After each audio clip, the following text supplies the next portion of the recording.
Por, le të rikthehemi investigimit ton.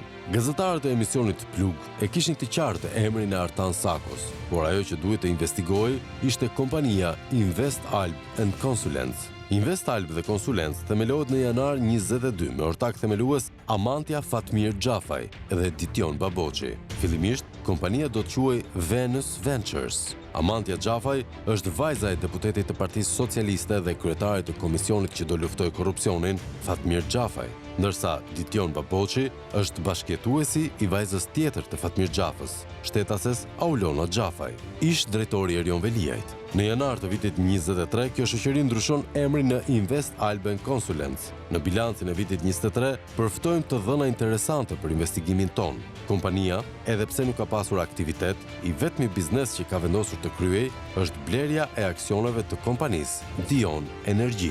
Sipas bilancit, vlera prej 30.000 euro për të blerë këto aksione është depozituar nga dhëndri Fatmir Xhafës, ortaku Dition Baboçi.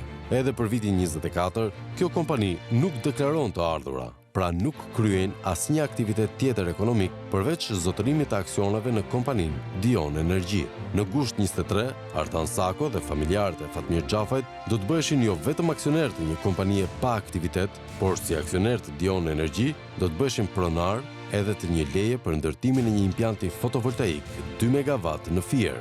Dhe këtu, duket se Belinda Balluku bën lëvizjen e saj të parë në marrjen e mbështetjes politike nga Fatmir Xhafaj. Bazuar në këtë dokument të Këshillit Kombëtar të Territorit, kompanisë Dion Energy i ishte miratuar nga Edi Rama dhe Belinda Balluku leja zhvillimore.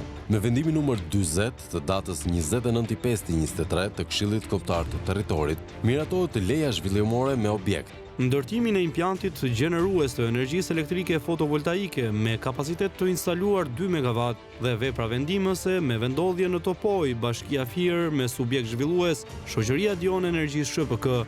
Bashkëlidhur vendimit, gjendet edhe studimi kryer nga 2 studio të cilat janë përdorur më së shumti në miratimin e parqeve fotovoltaike deri në 2 MW. Studio projekt në pronësi të shtetasit Xhevair Dermishi dhe ITE Group në pronësi të shtetasit Sokol Zotkaj. Sipas studimit, ky impjant fotovoltaik do të ndërtohet në një sipërfaqe prej 35.000 m2, ndodhur në zonën kadastrale 3358 me numër pasurie 288/7 në fshatin Topoj. Në studim nuk specifikohet pronësia e tokës, por emisioni Plug investigoi edhe më tej dhe për të do të flasim më pas.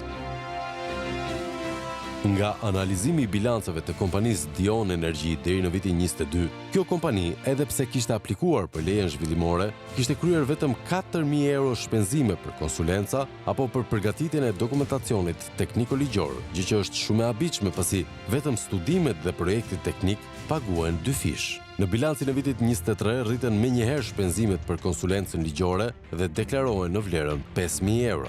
Por, po sipas bilancit, kjo konsulencë është ofruar nga kompania A2 Partners & Law SHPK. A2 Partners & Law është themeluar në janar 2020 nga vajza tjetër e Fatmir Xhafës, Aulona Xhafaj.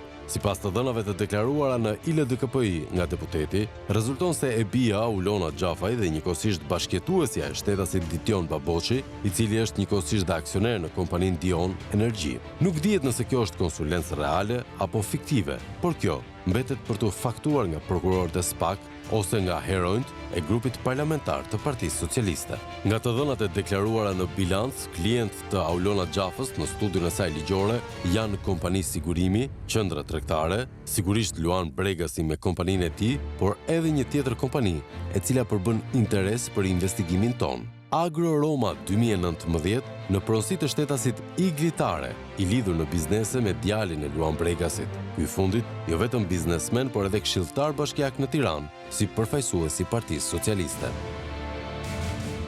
Leja e ndërtimit për impjantin fotovoltaik do të miratojë në mbledhjen e datës 25/9/24 të Këshillit Kombëtar të Territorit, ndërsa u zbardhë në dhjetor të atij viti. Edhe pse leja ka më shumë se një vit që është miratuar, në QKB, deri në momentin e transmetimit të këtij emisioni, nuk ka ende një adresë dytësore të regjistruar për fillimin e punimeve në Topoj të Fierit. Por le të rikthehemi elementit të pronësisë që anoncuam pak më lart. Edhe pse me leje të miratuar, kompania nuk deklaron të ketë patur pronësi mbi sipërfaqen 35.000 metra katror. Gjatë hulumtimit për pasurinë 288 fraksion 7, Plug konstatoi një tjetër leje zhvillimore për ndërtimin e një tjetër parku fotovoltaik në pasurinë 288 fraksion 8, e cila është ngjitur me 288 fraksion 7. Çuditërisht, leja zhvillimore është miratuar në të njëjtën mbledhje të Këshillit Kombëtar të Territorit, atë të datës 25/9/24, ku edhe u miratua leja për kompaninë e Artan Sakos dhe fëmijëve të Fatmir Xhafait. Me vendimin numër 39, datë 29/5/23, miratohet leja zhvillimore për objektin Ndërtimin e implantit gjenerues të energjisë elektrike fotovoltaike me kapacitet të instaluar 2 MW dhe vepra vendimëse me vendodhje në Topoj, Bashkia Fier me subjekt zhvillues, Shoqëria Amel Energy SHPK. Pra, sipas vendimeve, KKT fillimisht ka miratuar vendimin 39 për ndërtimin e implantit fotovoltaik në pasurinë 288 fraksion 8 të kompanisë Amel Energy dhe me vendimin numër 40 ka miratuar ndërtimin e implantit fotovoltaik në pasurinë 288 fraksion 7 të kompanisë Dion Energy. Sigurisht, dhe në këtë rast, studimi është hartuar nga Studio Projekt në pronësi të shtetasit Gjevair Dërmishi dhe ITE Group në pronësi të shtetasit Sokol Zotkaj. Po, kush është Amel Energy SHPK? Kjo shoqëri është themeluar në tetor 2020 nga shtetësja Entela Sako. Sipas të dhënave të gjendjes civile, rezulton se kjo shtetëse është bashkëshortja e Artan Sakos. Pra, bashkëshortët Artan dhe Entela Sako janë pronar të kompanive që kanë marrë lejet e ndërtimit të 2 implanteve fotovoltaik 2 MW, por Amel Energy dhe Dion Energy kanë të përbashkët jo vetëm lejet e ndërtimit, por edhe administratorin, që është shtetasi Elian Shena. Sipas studimit, bashklidhur vendimit rezulton se implanti fotovoltaik në pronësi të Amel Energy do të ndërtohet në një sipërfaqe toke 35.000 metra katror.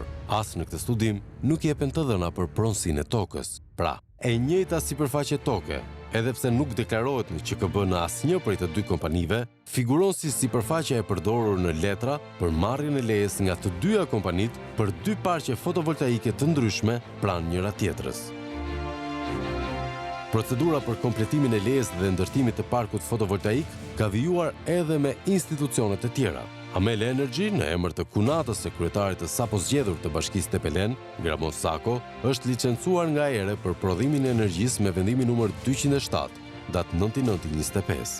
Enti Rregullator i Energjisë, Bordi, vendim numër 207, datë 9/9/2025, mbi licencimin e shoqërisë Amel Energy SHPK në veprimtarinë e prodhimit të energjisë elektrike nga centrali fotovoltaik me kapacitet prodhues 2 MW.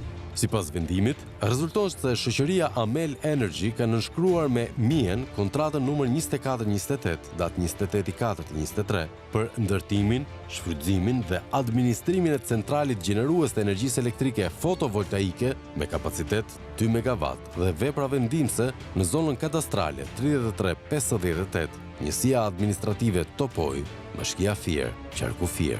Ndërsa për shoqërinë Amel gjenden vendimet e ERE-s për licencimin për prodhimin e energjisë, për shoqërinë Dion Energy nuk ka një miratim të tillë. Pra e thënë më thjesht, i njëjti grup personash kanë aplikuar me kompani të ndryshme, pasi leja për ndërtim parku fotovoltaik në kapacitetin deri në 2 MW është kompetencë e Ministrës së Infrastrukturës dhe Energjisë Belinda Balluku. E nëse do të deklarojë si një vetme për një leje për prodhim energjie mbi 2 MW, procedurat për marrjen e saj hynin në procedura që tejkalonin kompetencat e Ballukut dhe do duhet të merrin miratimin e Këshillit të Ministrave. Sipas VKM-s 822, datë 7/10/15, për miratimin e rregullave dhe procedurave të ndërtimit të kapaciteteve të reja prodhuese të energjisë elektrike që nuk janë objekt koncensioni, në nenin 23 përcaktohet qartë se ndërtimi i objekteve gjeneruese me kapacitet prodhues deri në 2 MW, ndryshuar titulli me VKM numër 718, datë 12/10/2016. Ndërtimi i objekteve të reja, si dhe i atyre gjeneruese ekzistuese që nuk janë objekt koncensioni, me kapacitet deri në 2 MW fuqi e instaluar, bëhet me miratim të ministrit. Për dhënien e miratimit zbatojnë procedurat e parashikuara në nenet 4 deri në 22 të këtyre rregullave. Në nenin 21, kjo VKM përcakton se dhënia e miratimit për ndërtim. Komisioni shqyrton brenda 20 ditëve kalendarike nga dita e paraqitjes plotësinë dhe saktësinë e të gjitha dokumenteve të paraqitura nga kërkuesi sipas nenit 20 të këtyre rregullave. Ministri, nëse arrin në përfundimin se të gjitha dokumentat e paraqitura nga kërkuesi sipas nenit 20 të këtyre rregullave janë të plota dhe të sakta, i dërgon Këshillit të Ministrave propozimin për miratimin e ndërtimit të kapaciteteve të reja prodhuese mbi 2 MW, të cilat nuk janë objekt koncesioni. pra, është e qartë, familjarët Sako dhe Xhafaj kanë marrë toka dhe pastaj kanë ndarë në parcela për të ndarë kapacitetet e impianteve, pasi kështu i merrnin miratimet drejt për së drejti nga Belinda Balluku dhe jo nga shefi i saj Edi Rama, ku kostot si financiare, ashtu dhe politike do të ishin më të mëdha. Por, edhe ky fakt do duhet të hetohet nga SPAK pasi miratimet të tilla janë dhënë në shpërdorim të detyrës dhe ligjit. Plug vazhdoi të hulumtonte për pronësinë e tokës.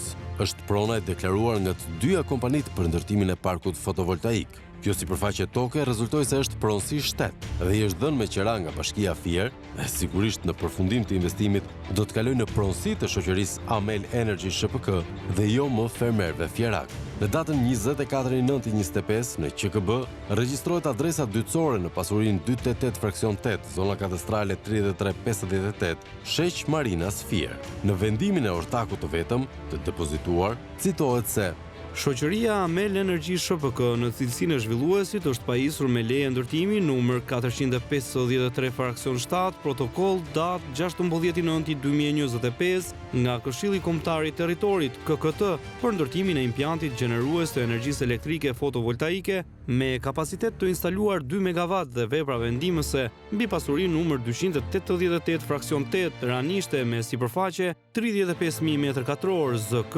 3358 në pronësi të Bashkisë Fier.